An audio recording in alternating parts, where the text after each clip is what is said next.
Hi viewers, my deck steps almost completed it live. Now it is time to replace it. I started to remove the steps. After removing the steps, I will show you how bad the stair stringer is.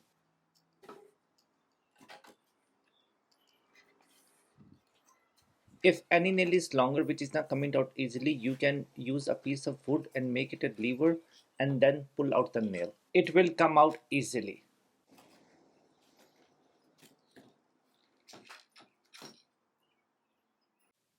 I have removed all the steps. This is what it looked like. These are easy to come out. There is a one nail at the top and one nail at the bottom.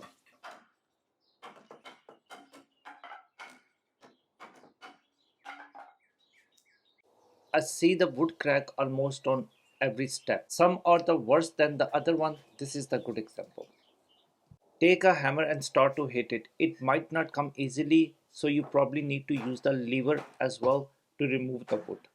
I do not want to cut the stair stringer into the small pieces because this is the 14 feet long and I will use the old stair stringer to prepare the new one.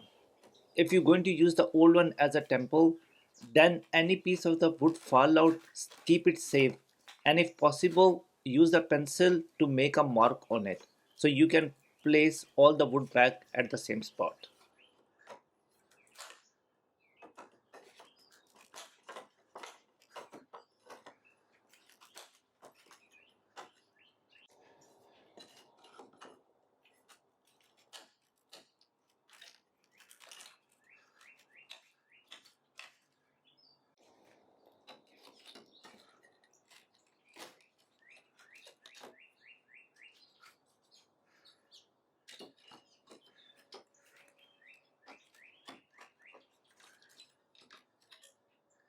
Both sides of the stair stringer length and the stair step size will be same.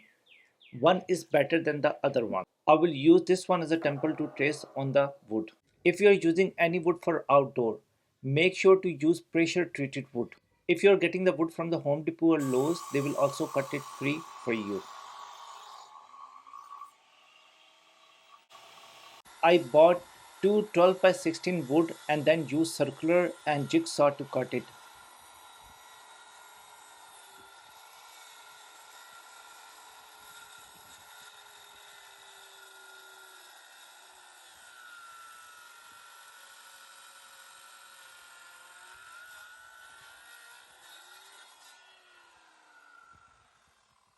And after that I paint it.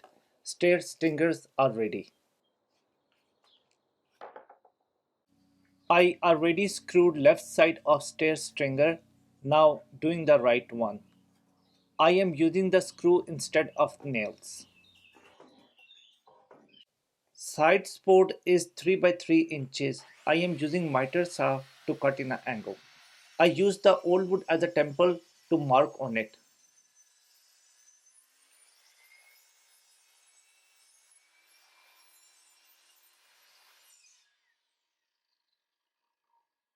Before screwing the side pole, make sure it is level with the wood stringer.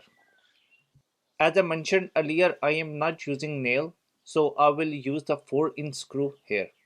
You can put 3 to 4 screw.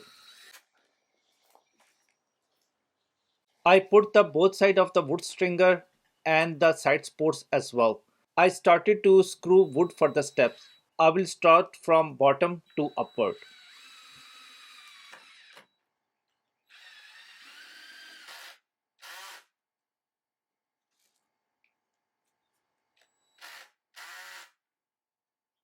For side railing, I am using two 4 by 10 wood. I am painting on them because it will be much easier here. Once it will dry, then I will start to install side railing. Wood paint is completely dried. Most of the railing work has been completed, but I want to show you how I am taking measurements to make cut easier and faster. If you're working with someone, you might don't need a sport, but I am working alone, so I am using clamp. So I am making both of the side flush with the wood and then I am clamping it.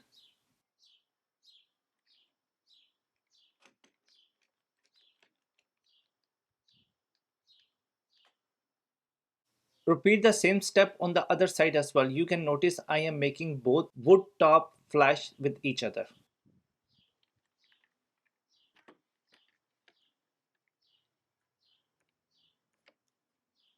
This is how the clamp will look like.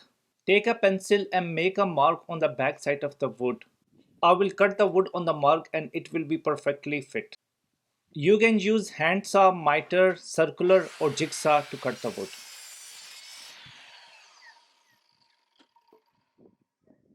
This time I'm using the clamp on the downside to give a support to the wood. Now I will put the screw. I will put one screw from the top and the other screw from the side. After securing the one side, repeat the same process on the other side of the wood as well.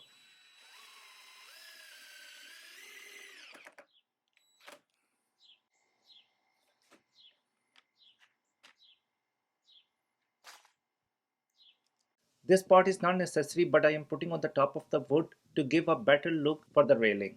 Both sides I cut in a 45-degree angle. Railing is 40 feet long and the wood was not long enough, so that's the reason I am joining two woods together. You can screw directly, but I am using the counter loop drill to make a small hole, and after that I will put the screw in the wood.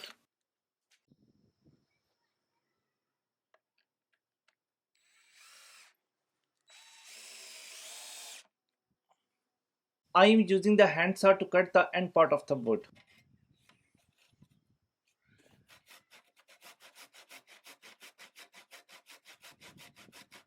I cut it, this is how it looked like. If you like this video, do not forget to give a thumbs up. Until the next video, goodbye.